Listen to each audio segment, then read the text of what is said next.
Sí, doctor. Muy bien, bueno.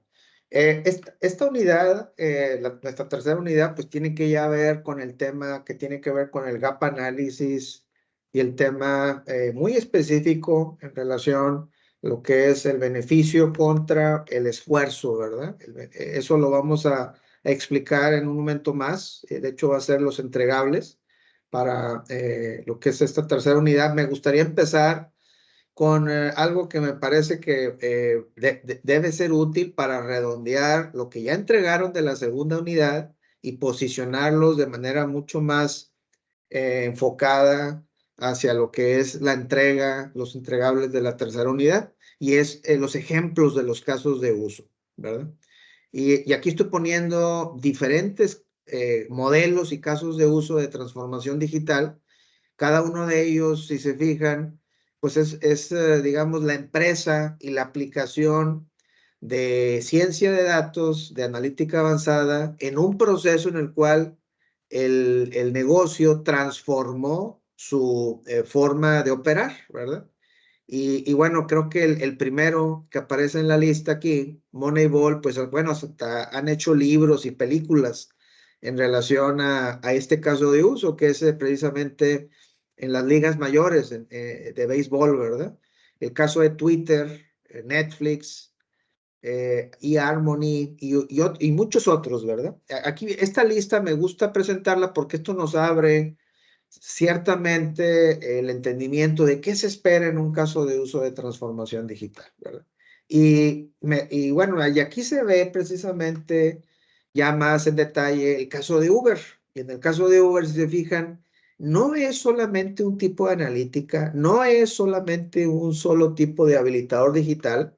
Aquí podemos ver inclusive temas multigénero, ¿verdad? Estoy aplicando al mismo tiempo temas de IoT con temas de blockchain, ¿verdad? Y de movilidad, que ahorita hace rato también platicábamos, con temas de analítica, que es lo que permite precisamente el hacer un targeting específico al momento de generar el precio, la tarifa sobre la cual se va a ofrecer el servicio. Decía hace rato, pues, el caso de Moneyball aquí vuelve a aparecer y no hay duda que precisamente este caso hace ya algunos años, pues fue muy enigmático, muy interesante porque precisamente dio a conocer la situación en la cual no necesariamente el desempeño de una empresa pues tiene que ver ya sea con la tecnología más cara y más nueva, así también no con los mejores, necesariamente con los mejores jugadores de béisbol en la nómina. Entonces, en realidad, tiene que ver con entender cuáles son los drivers del negocio. En el caso particular de Moneyball, pues lo que importa saber es cuáles son las estadísticas, las métricas que permiten identificar a jugadores que están precisamente generando hits y puntos, ¿verdad? Oportunidades y probabilidades de anotar una carrera, ¿verdad? Que es lo que hace que al momento de elegir a los jugadores, pues se tenga una forma mucho más dirigida al momento de seleccionarlos, ¿verdad? Y eso es analítica, precisamente la aplicación de ciencia de datos en un caso de transformación digital específico. Y hay formas de categorizar los casos de uso. En este caso lo estoy haciendo por industria, ¿verdad? Y es una forma de hacerlo, no es la única. Me gusta ponerlo como un ejemplo. Voy a ir avanzando con otras diferentes formas de categorizar los casos de uso, pero si se fijan en cada uno de ellos aparece de una manera muy específica el nombre del caso de uso sin tener que hablar, fíjense, ni del habilitador digital con el cual voy tecnológicamente a habilitarlo, ni tampoco de la analítica de ciencia de datos que voy a utilizar. En realidad, ninguna de las dos cosas aparecen. No quiere decir que no fuesen útiles incluirlas. Claro, importa explicarlo, importa determinar cuáles son los beneficios, así como se pidió en la unidad 1 incluir el caso de uso junto con sus resultados esperados, pero lo que quiero decir es de que al momento de nombrar los casos de uso, pues la forma de nombrar esos casos de uso son con aspectos muy concretos, ¿verdad? No son, digamos, un caso de transformación digital, un ejemplo, pues no es, digamos, aplicar consultoría al momento del desarrollo de aplicaciones móviles. Eso no es un caso de uso. Sin embargo, cuando ya lo estoy haciendo, digamos, y lo estoy haciendo, por ejemplo, para hacer segmentación de mercado, ahí ya estamos hablando de un caso de uso. Entonces, bueno, esa sería la forma de hacer la diferenciación entre un caso y otro. Fíjate, aquí tenemos otro caso también, un ejemplo, Pablo, el tema de los impuestos, ¿verdad? El poder hacer análisis para evaluar la probabilidad de que un consumidor o un cliente o una entidad esté haciendo evasión fiscal, eso es un proceso de transformación digital, es un caso de uso de transformación digital porque estamos precisamente habilitando tecnología y ciencia de datos para poder analizar y evaluar la forma en la cual podemos cumplir y poder tener mejor desempeño en temas de compliance, ¿verdad? Ese es un ejemplo de la parte que tiene que ver con evasión de impuestos. Voy a saltar algunas filminas que me parecen no son necesarias. Esta en lo particular, en realidad lo único que busca es mostrar el tamaño económico en trillones de dólares que hay de casos de transformación digital y analítica avanzada ya de manera específica en cierto tipo de áreas del negocio. Se fijan, todas las que tienen que ver del lado izquierdo con el azul más oscuro, pues están enfocadas en temas de experiencia del cliente, retención del cliente, adquisición de clientes, el tema de CRM y el manejo del canal, que es donde más actividad y más valor existe al momento de generar market shares en el negocio, ¿verdad? Entonces, esta es una, digamos, una representación gráfica de la cantidad de dinero que hay en este tipo de industrias, ¿no? Y luego, ya cuando nos vamos a lo que es aplicaciones, de casos de uso por área funcional, pues podemos verlas reflejadas en temas de cadena de suministro. Aquí vienen algunas de ellas. Voy a pasar esta parte. ¿Cuál podría ser el interés que hay de aplicar transformación digital en un tema de cadena de suministro? Sabiendo que la mayor parte de los casos de uso para cadena de suministro tienen que ver con optimización del proceso, ¿verdad? Ya sea en transporte, manufactura, almacenes, etcétera. Pero lo que en esta filmina queremos reflejar es la dificultad que hay de lograr esta optimización cuando sabemos que existen variabilidades tanto en la capacidad para poder de forma efectiva dar solución a un proceso de cadena de suministro y también la parte estocástica, la parte de variabilidad que existe en la demanda. Entonces, este doble componente de variabilidad es lo que hace que sea relevante la transformación, la aplicación de transformación digital en temas de cadena de suministro, porque en realidad optimización de procesos en transporte, manufactura, pues tienen ya muchas décadas, muchos años que se han venido aplicando y sin embargo uno preguntaría, bueno, ¿y qué es lo nuevo en estos últimos 10, 15 años en temas de transformación digital para cadena de suministro? Bueno, pues el manejo, precisamente el manejo de la variabilidad del proceso. Ahí es donde está la parte fundamental y nueva. Y aquí se ve reflejado precisamente para un proceso muy sencillo que tiene que ver con la calidad, ¿verdad? Y es que la calidad en realidad pues es la calidad final de un proceso o de un servicio, pues tiene que ver con la multiplicación y la interacción de muchos elementos que van desde la capacidad nominal de una máquina, la disponibilidad de materias primas y el performance que tiene que ver de las personas que ejecutan, los operarios que ejecutan un proceso. Cada uno de estos elementos que acabo de mencionar, pues tienen variabilidades de proceso diferentes. Y entonces, la calidad o el performance de un producto final o servicio final, pues es, digamos, la coyuntura de los tres al mismo tiempo sumados, multiplicados. Y eso es lo que hace, digamos, relevante e interesante la aplicación de ciencia de datos y de transformación digital en los procesos de cadena de suministro, ¿verdad? Muy bien. Aquí se ve otro caso más, que es el tema del mantenimiento predictivo. El mantenimiento predictivo es un caso bien representativo de lo que es la aplicación de transformación digital a través de determinar cuáles son históricamente los patrones que hay en temas de reposición de partes, en temas de fallas de equipos y de componentes que me permitan a mí predecir a tiempo, identificar a tiempo, anticipar con oportunidad cuáles son los tiempos en los cuales yo debo hacer un paro de equipo precisamente para hacer mantenimiento.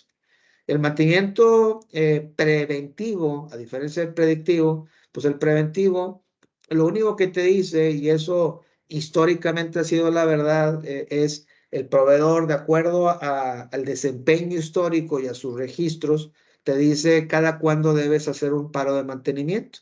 Pero en realidad es muy subjetivo, no tiene una base científica, es solamente la recomendación del proveedor. En cambio, aplicando modelos de predicción, modelos de machine learning, podemos llegar a estrategias de mantenimiento mucho más, digamos, acertadas, mucho más eficientes y con ellos evitar precisamente el que tengamos paros en la planta y con ello contribuir a la optimización de procesos, ¿verdad? Ese es otro ejemplo más de cómo podemos aplicar este tipo de, digamos, de casos de uso de transformación digital en cadena de suministro y en manufactura. Muy bien. ¿Qué otros ejemplos hay? Bueno, pues en la parte comercial, aquí aparecen varios. En este aspecto, bueno, pues no hay duda que la parte de promociones y precios, pues es lo que por mucho representa la mayor cantidad de oportunidad en trillones de dólares. Todo lo que es la planeación del marketing, el tema de las promociones y descuentos, los markdowns y todo lo que conlleva el cómo poder influenciar para que los clientes hagan cross-selling y upselling, logrando ampliar la cartera y la canasta de compra, pues todo eso contribuye precisamente a mejorar, no particularmente la optimización del proceso, pero sí en la otra avenida que mencionábamos, la unidad 1, que es el engagement del cliente. ¿Cómo puedo yo tener mayor oportunidades de hacer negocio con los clientes, ¿verdad? Y bueno, pues aquí vienen algunos muy sencillos, casos muy particulares y muy representativos de lo que tiene que ver con los casos de uso, adquisición de nuevos clientes, diferenciación de la competencia, nuevas fuentes de revenue, incrementar la lealtad del cliente y reducción de costos, ¿verdad? ¿De qué tipo de costos nos referimos aquí? No los costos de producción, por supuesto, sino los costos que tienen que ver con el manejo de la experiencia del cliente, bueno, porque estamos hablando de la parte comercial, ¿verdad? No estamos hablando ya de cadena de suministro. Y luego viene analítica de cliente, que ya son más específicos, o sea, no es lo mismo los casos de comercial a los casos de cliente. Estos están mucho más enfocados a lo que es la especificidad del cliente. Ya no estamos hablando de un canal, ya no estamos hablando de un mercado, estamos hablando de personas individuales sobre las cuales voy a aplicar patrones y analítica. Esa es la diferencia, ¿verdad? Y esto de alguna forma está muy orientado a lo que son la forma en las cuales los clientes transitan y compran, ya sea en los ambientes físicos tradicionales, en los canales físicos tradicionales, pero también en los canales virtuales, ¿verdad? Todo lo que tiene que ver con e-commerce. Eh, y bueno, ahorita aprovecho ahora para ver el tema de finanzas, como casos de uso en finanzas. Y no hay duda que en la parte de finanzas hay muchas aplicaciones. Si se fijan aquí, Pablo, una de ellas pues que me parece muy interesante para el tema de lo que tú estabas proponiendo hace rato, es el tema de la predicción de perfiles, tanto de cuentas por pagar como de cuentas por cobrar, ¿verdad? ¿Cómo puedo perfilar yo cuando estamos hablando ya sea de business to business o business to customer, cuáles son aquellas empresas o aquellos clientes en los cuales tengo mayor probabilidad de llegar a impagos, ¿verdad? O temas en los cuales los clientes no pagan o inclusive a los proveedores pueden quedarme mal con el suministro de tiempos de entrega, ¿verdad? Entonces, la predicción de un estado de resultados para efectos de poder establecer mecanismos de acción preventivos. Y bueno, pues si queremos imaginarnos toda la cantidad de preguntas que podemos resolver a través de casos de uso de transformación digital, pues van desde temas de propensión al fraude, exposición de riesgo ante proveedores, el tema de los flujos de tesorería y flujos de capital de trabajo, que eso es muy importante, sobre todo cuando sabemos que hay un desbalance entre las entradas y salidas de efectivo. Unas ocurren en forma diaria, otras incluyen con flujos de tipo semanal, y ese desbalance puede generar una complejidad importante en la tesorería, y es precisamente por eso que estas preguntas y los casos de uso de finanzas, pues, son muy relevantes. Bueno, y podemos ahora hablar de los casos de usos de capital humano, ¿verdad? Y me gusta representarlos en cuatro grandes rubros. El tema que tiene que ver con el reclutamiento, el performance, el engagement y la retención. Si se fijan, cada uno de estos cuatro tiene a su vez ya casos de uso ya más específicos, ¿verdad? Pero estos cuatro, si se fijan, refleja de manera muy sencilla el ciclo de vida que tiene un empleado dentro de una empresa, ¿verdad? El ciclo, digamos, en el cual empieza con su reclutamiento, luego con todo lo que es entrenamiento y performance, que es una especie, digamos, de ciclo en el cual, dependiendo de las necesidades de entrenamiento, se va midiendo el performance y se va viendo el desempeño que tiene el empleado, el trabajador dentro de una organización. Y luego la motivación y digamos, el comportamiento y la oportunidad que tiene un empleado para poder trabajar y poder crecer dentro de una empresa, su capacidad de cambio, por ejemplo, para poder ser catalizador en momentos donde la empresa necesita hacer cambios.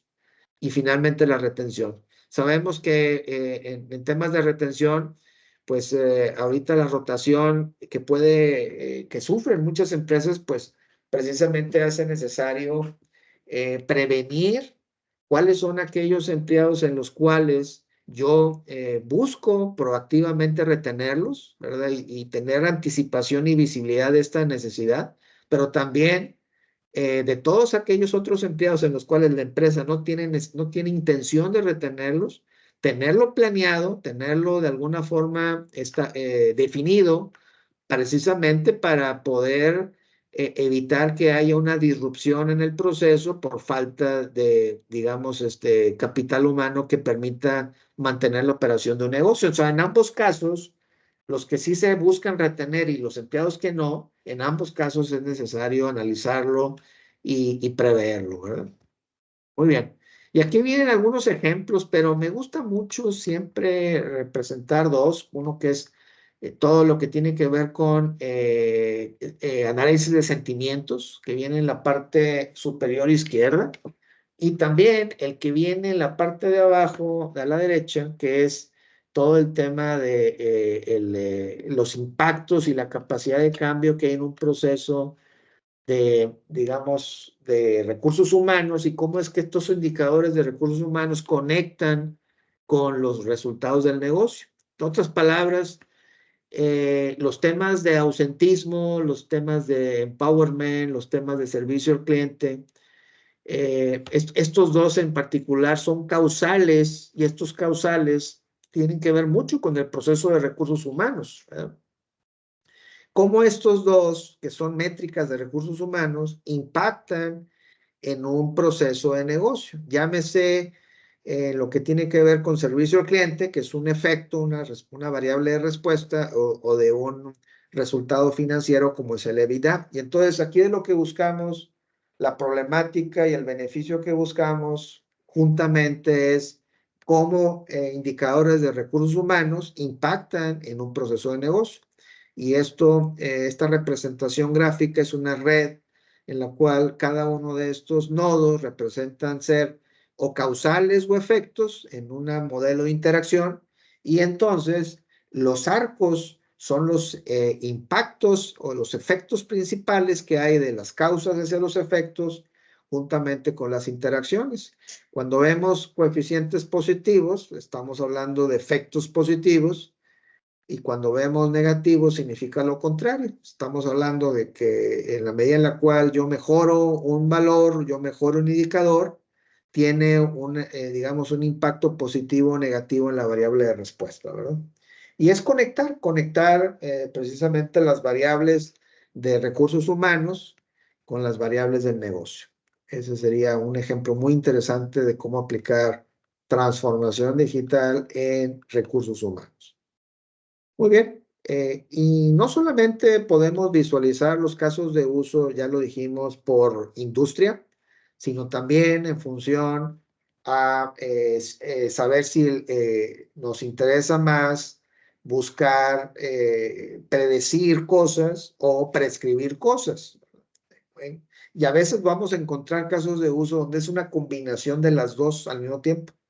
Necesito predecir para establecer las relaciones causa y efecto, y sabiendo esas causas y efecto, ya puedo pasar a una prescripción. Hay casos de uso, soluciones de transformación digital, que es la intersección de estas dos situaciones, ¿verdad? Fíjense, ya hablamos de clasificaciones por industria, ya hablamos de casos de uso predictivos o casos de uso prescriptivos, y ahora también tenemos la forma de clasificarlos de acuerdo al, digamos, tipo de implementación o el tipo de decisiones sobre el cual voy a impactar. ¿Son del tipo operativo, son del tipo táctico o son más bien de estrategia, verdad? Y se fijan, cada uno de estos casos de uso, pues tienen que ver con la posibilidad de aplicar un proceso de transformación digital. Y en cada uno de estos tenemos la oportunidad de tener un impacto positivo en la empresa a diferente nivel. Generalmente los casos de uso que son más de estrategia, pues tienen que ver con decisiones que tienen que ver, por ejemplo, con ubicación de instalaciones, ¿verdad? Segmentación de clientes para lo que es el diseño del omnichannel, ¿verdad? O inclusive si me voy a la parte operativa, pues con cosas más específicas del día a día, como son targeting y recomendaciones de compra, ¿verdad? O el ejemplo del mantenimiento predictivo que veíamos hace rato. Son aspectos que van del día a día operacional a decisiones de más largo plazo. Es otra forma en la cual yo puedo analizar los casos de uso de transformación digital. Y bueno, ya con todo esto que acabo de mencionar, ahora sí, me gustaría entrar en detalle en lo que es la unidad número 3. Me gustaría aquí hacer una pausa breve nada más para saber si hay alguna duda que tengan ustedes. Ya vimos en este contenido casos de uso, y esos casos de uso a mí me gustaría que puedan ser de utilidad. Se vieron de diferente forma, se clasificaron de diferente manera, y con ello que ustedes tengan mucha mayor claridad, que fue parte de lo que buscamos en la retroalimentación tener con ustedes. Con algunos de ustedes lo logramos hacer, no con todos, pero que me permití utilizar estos primeros 20, 30 minutos para terminar de redondear el entendimiento de qué es un caso de uso. Hace rato ya vimos algunos ejemplos. Bueno. Entonces, si no hay dudas, quiero preguntar, ya ahora sí, dejaría el resto de la sesión para lo que es el contenido de la unidad 3. ¿Hay alguien que tenga alguna duda?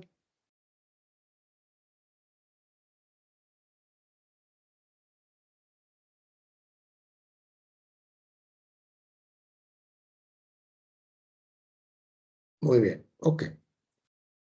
Voy a utilizar ahora este tiempo para lo que es la explicación de qué esperamos nosotros. Una vez que ya tenemos identificados los casos de uso, ya supimos, evaluamos cuáles son aquellos en los cuales la importancia actual contra futura pueden ser, digamos, alto, alto, alto, bajo, bajo, alto, etcétera, bajo, bajo. Y con ello, entonces, ahora sí, prepararnos para contestar dos preguntas muy específicas. La primera es el tema del gap. ¿Verdad? ¿Qué necesito yo evaluar en temas de necesidades y habilitadores, incluyendo, por supuesto, el tema de gente, para poder cubrir y estar preparado para diseñar, desarrollar e implementar esas soluciones, propuestas de transformación digital, esos casos de uso que ya nos planteamos originalmente? Y bueno, en ese gap análisis, yo aquí lo estoy clasificando en seis grandes, digamos, componentes. Los temas que tienen que ver con la transformación desde el punto de vista administrativo, ¿verdad? Temas que tienen que ver con la forma en la cual la organización y la administración están organizadas. Ahí aparece organización también, ya lo dije. El tema de datos, tenemos los datos para poder lograr la transformación, o no tenemos, digamos, la disponibilidad ni actual ni futura de tenerlos, ¿verdad? El tema del cliente, y ahí vienen varios ejemplos de elementos que pueden ser analizables desde el punto de vista del gap. La propuesta de valor y digamos, lo que tiene que ver con la operacionalización de las soluciones, ¿verdad? Que ya es donde la tecnología, digamos, pudiera estar más involucrada. Si se fijan bien, de todas estas seis secciones, la única que tiene que ver con tecnología, pues en realidad se pudiera evaluar que es la que toca los temas de datos, y algunos de los que tienen que ver con el tema de las operaciones, ¿verdad? Fuera de ahí, en realidad, la tecnología no participa mucho dentro de esta evaluación del gap, ¿verdad? ¿Qué buscamos con este gap análisis de hacer? Lo que buscamos es medir qué es lo que voy a lograr en términos de monetización. ¿Y qué voy a lograr también en temas de hacer una transformación, una metamorfosis del negocio, ¿verdad? Desde luego, la intención de tener, digamos, cuantificado estos dos elementos, monetización y la metamorfosis del negocio, es para saber cuál es el nivel de madurez con el cual yo estoy ahorita haciendo mi evaluación de la empresa, de la organización, ¿verdad? Y con ello situarme en temas del gap análisis, ¿verdad? ¿Cuáles algunas de las razones por las cuales la transformación digital falla, ¿verdad? Si se fijan, de todas estas, otra vez, solamente hay una sola que habla de tecnología. Casualmente, la número 5 es la única que lo menciona. Todas las demás que aparecen aquí absolutamente no tienen que ver con tecnología. Tienen que ver más con los otros elementos que ya mencionábamos hace rato de las seis secciones, ¿verdad? Temas de organización, temas que tienen que ver con la forma en la cual la administración se fija los objetivos, etcétera, ¿verdad? Temas de cultura, inclusive, ¿verdad? Y de talento, temas de gente, ¿verdad? Todo lo que es talento. Y bueno, aquí viene, digamos, de una manera mucho más cuantitativa lo que se ha detectado a través de estudios en donde se busca determinar, bueno, pues, cuál es la razón principal por la cual fallan los procesos de transformación digital.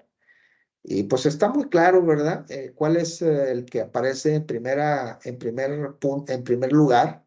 Es un tema de conocimiento. ¿Y qué tiene que ver, o sea, a qué se refieren con la falta de conocimiento? Pues en realidad es el conocimiento de cómo generar una intersección virtuosa entre la tecnología y el uso de los datos, aprovechando esa tecnología para generar cualquiera de las tres ventajas estratégicas de la transformación digital. Las tres que ya conocemos, ¿verdad? Que ya hemos mencionado, incluyendo la de generar nuevos modelos de negocio. Esa es la falta de conocimiento a la que aquí nos estamos refiriendo, ¿verdad?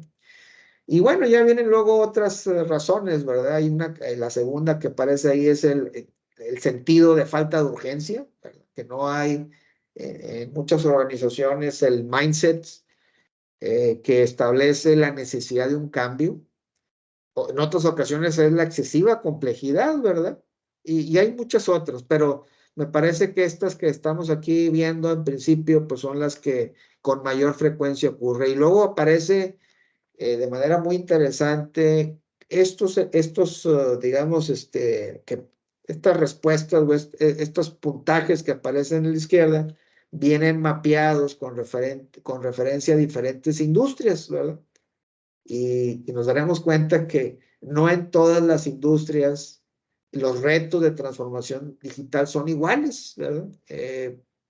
Va a haber industrias por ejemplo, en lo que es en lo que es todo lo que es finanzas, servicios financieros, pues en realidad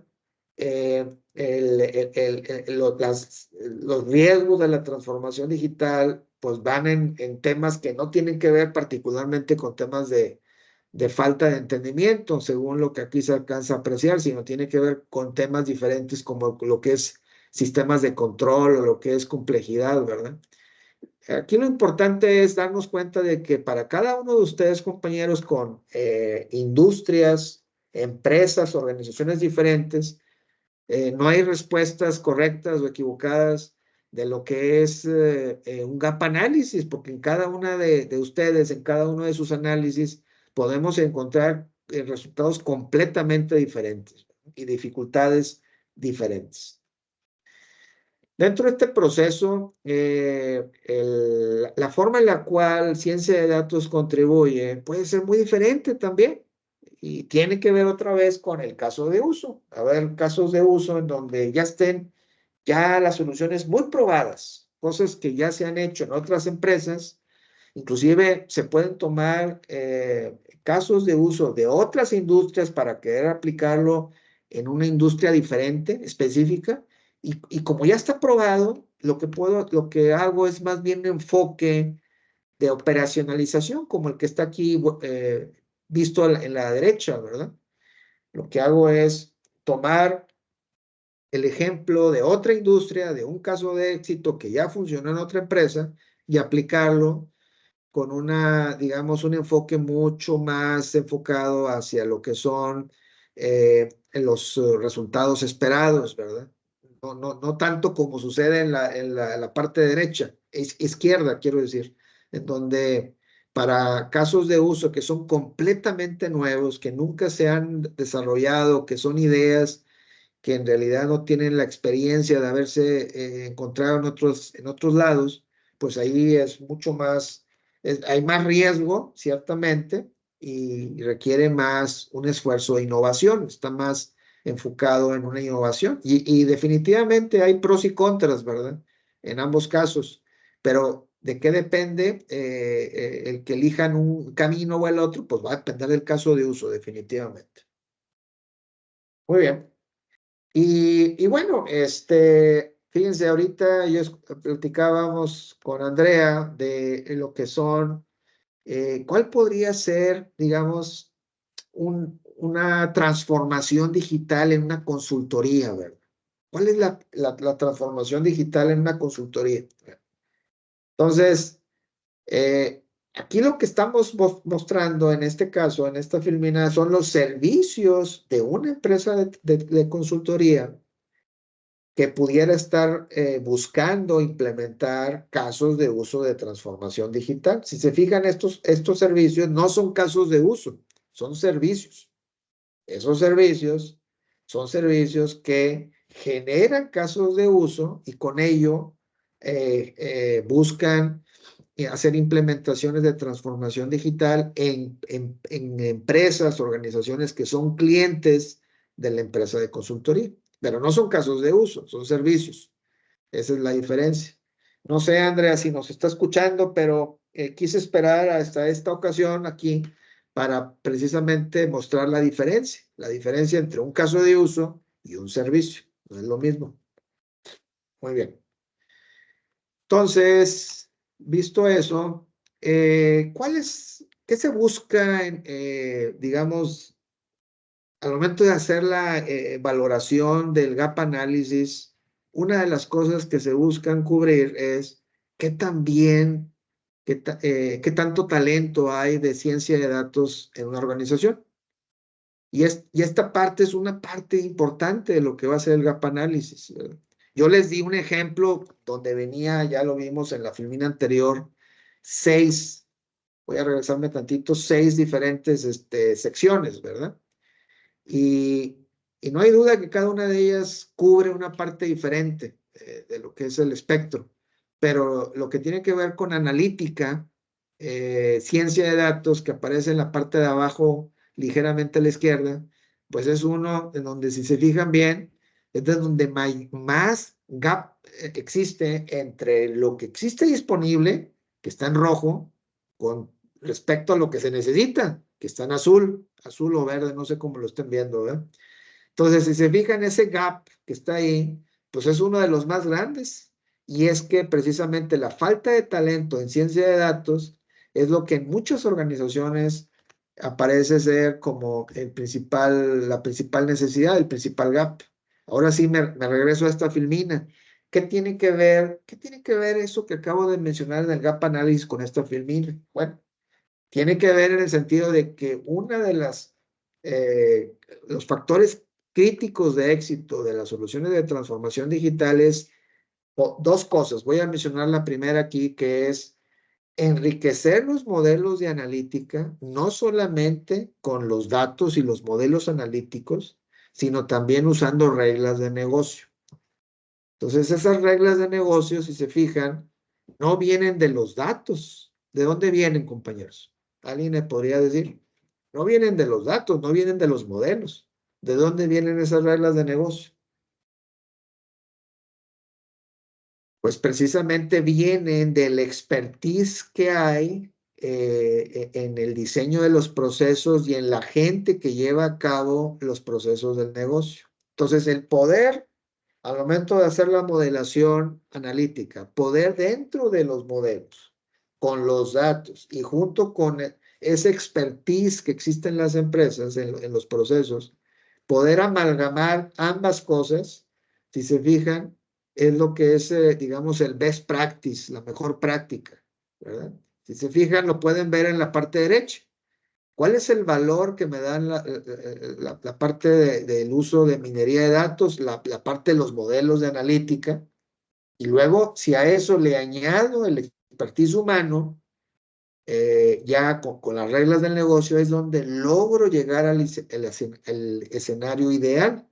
Ideal en el sentido que es donde más provecho obtengo de la analítica junto con las reglas de negocio embebido, ¿verdad?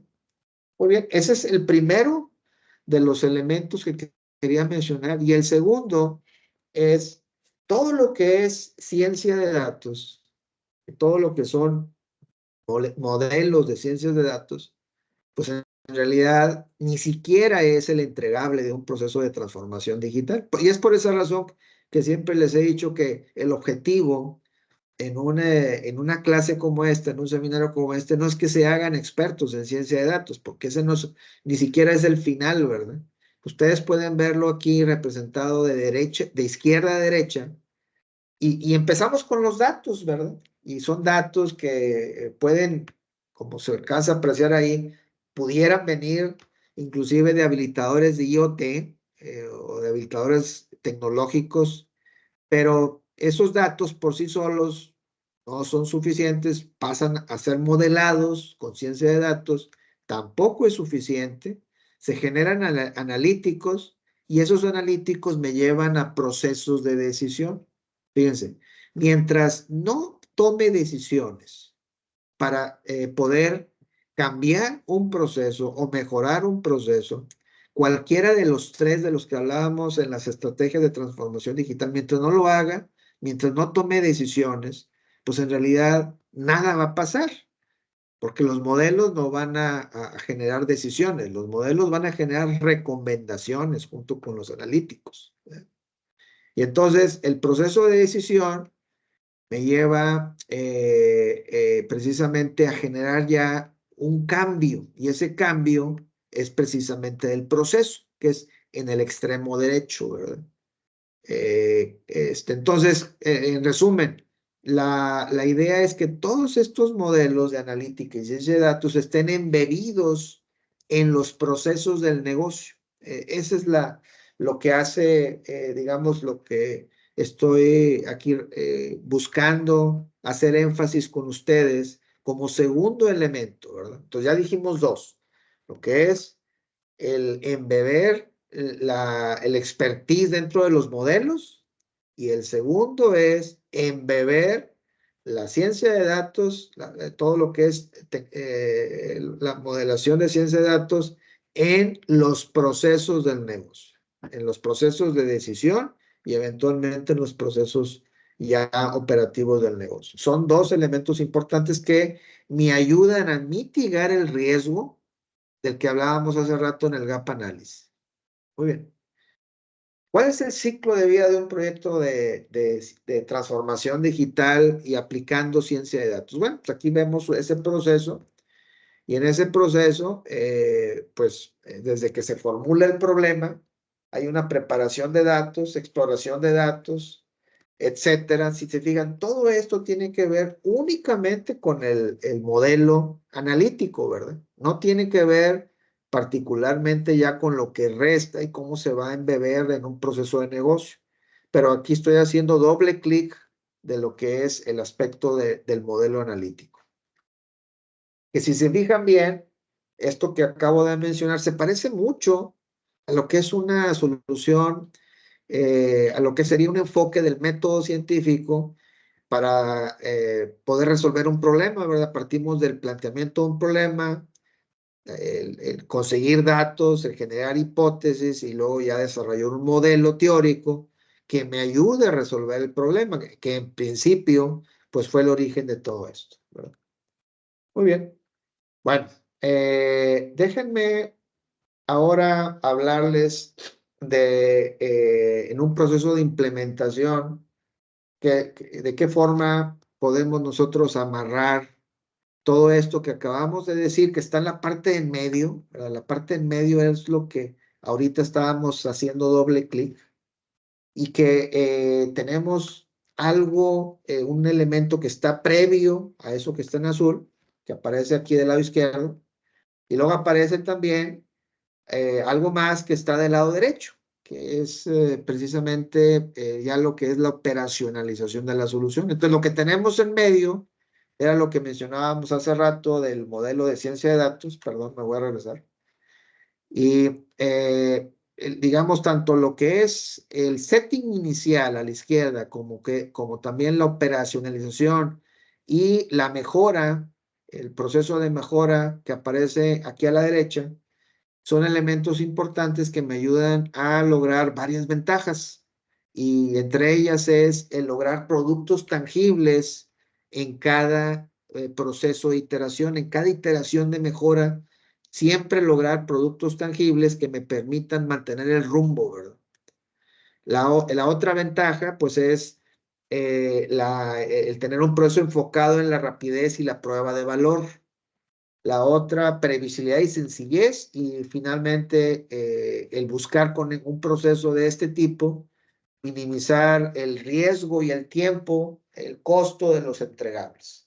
¿Por qué? Porque en cada iteración voy a tener aspectos de la solución que van a ir mejorando en términos de los releases. Cada release va a tener ventajas sobre el anterior, y va a tener la posibilidad de mejorar la experiencia con la cual estamos cubriendo un proceso de operacionalización, ¿verdad? Muy bien, ¿qué significa esta filmina? Esta filmina, veíamos hace rato del tema de los prototipos, ¿verdad? Y las iteraciones. Lo que buscamos en cada una de esas iteraciones es partir de un prototipo en el cual me enfoque más en un tema de valor.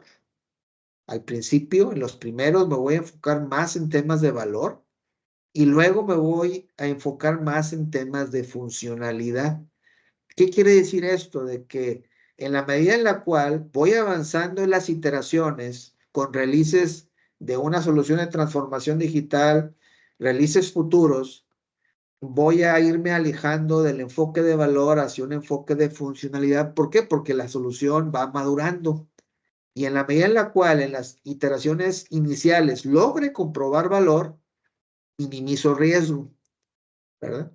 Ya una vez que me doy cuenta de que estoy en una solución de transformación digital en donde el valor está comprobado, ahora sí puedo yo enfocarme en temas de funcionalidad.